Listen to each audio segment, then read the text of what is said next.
Hello and welcome back to HardReset.Info. In this video, I will show you the process of setting up your phone, and that phone is Samsung Galaxy Z Fold 7. Let's begin.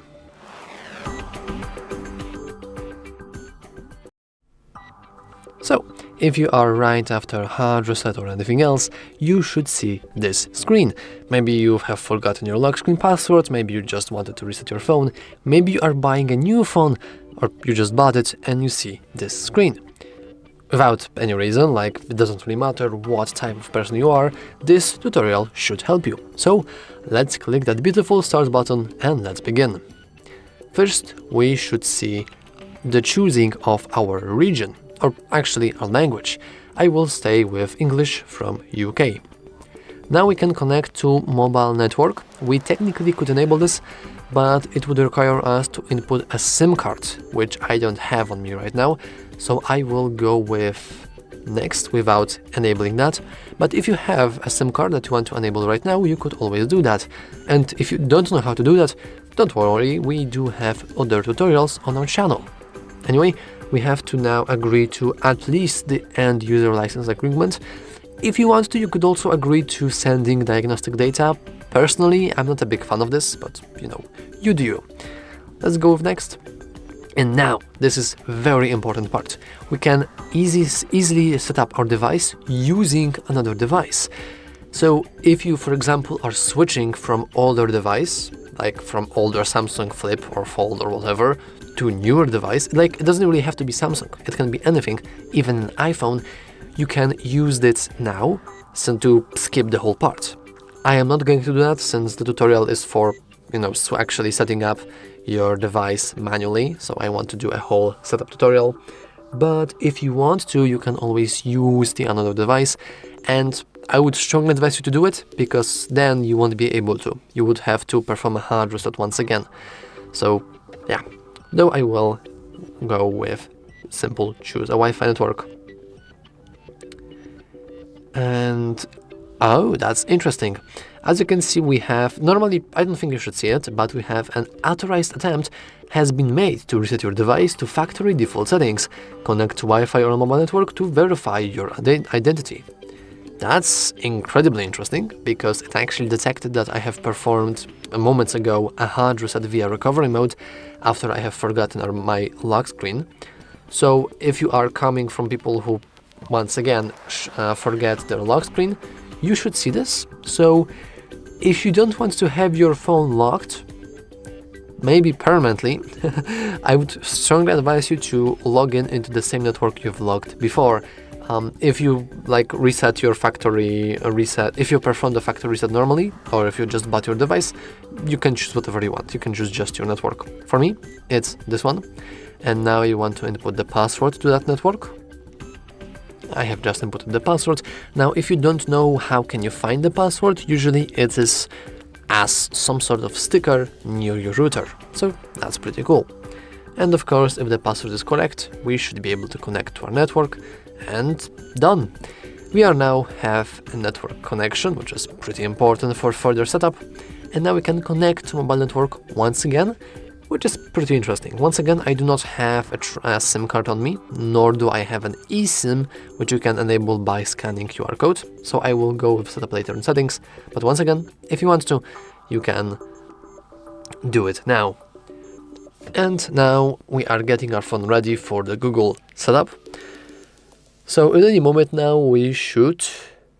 Oh, that's interesting.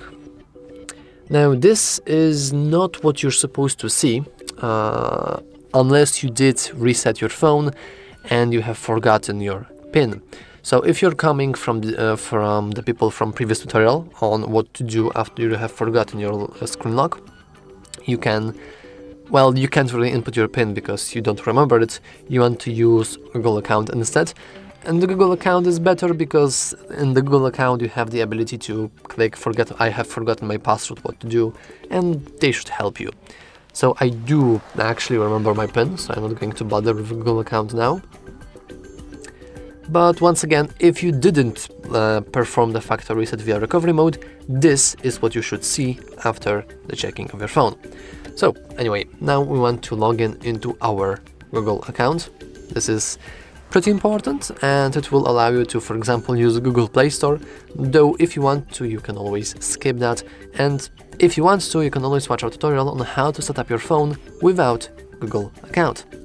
So, I will now input my credentials, and as a little fun fact, you don't have to type in gmail.com manually, as Google can do that for you. So just a little fun fact that you can use or share with your friends or whatever. So now we can input our password. So once again, I will pause the recording.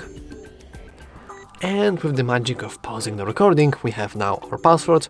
If it's correct, I have misspelled something. Oh no. I will do the magic once again. Okay, and with some magic, if the password is correct, we should now log in. Now, we can choose who will be using this device.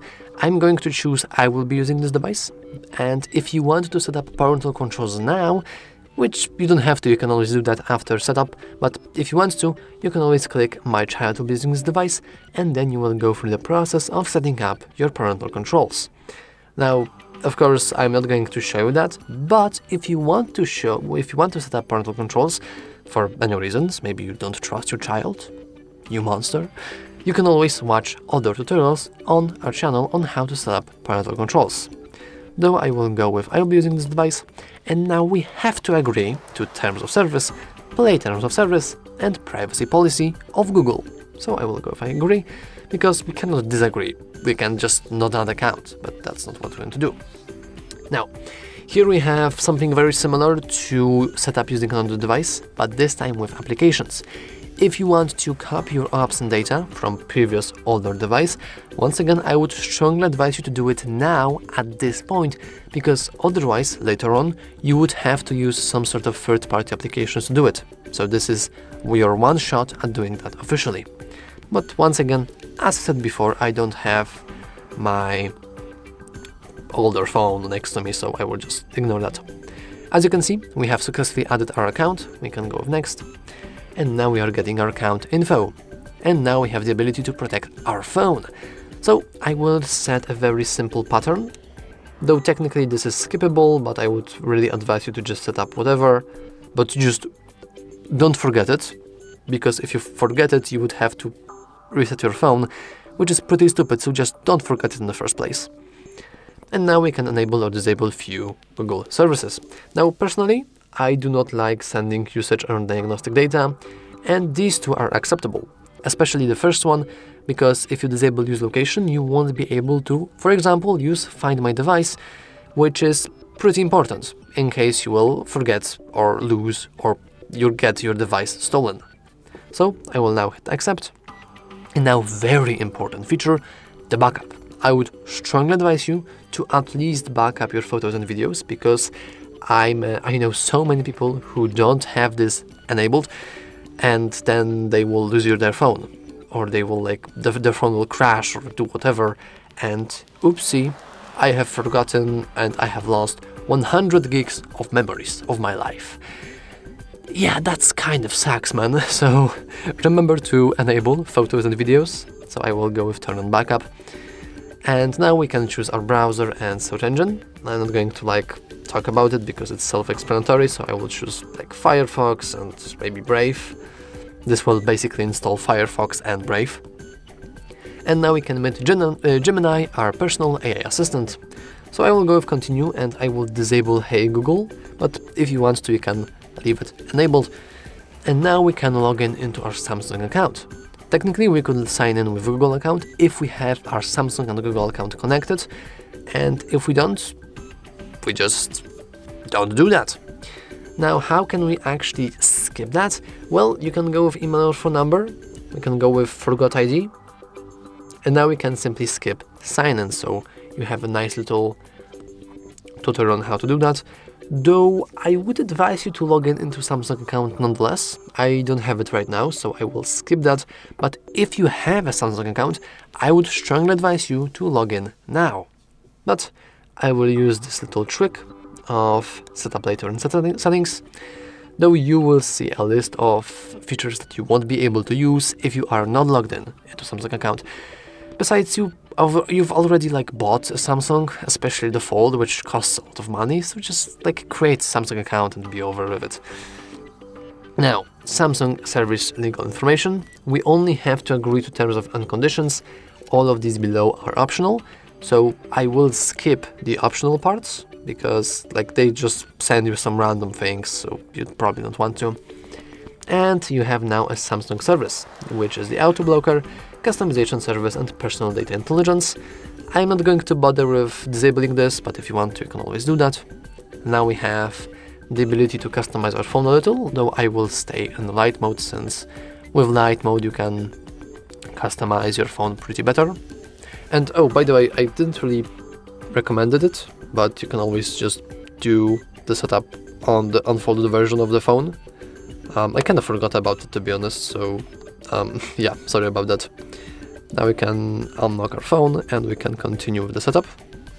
So we have recommended applications and we have only an update to Samsung account, which is acceptable. I will leave it on.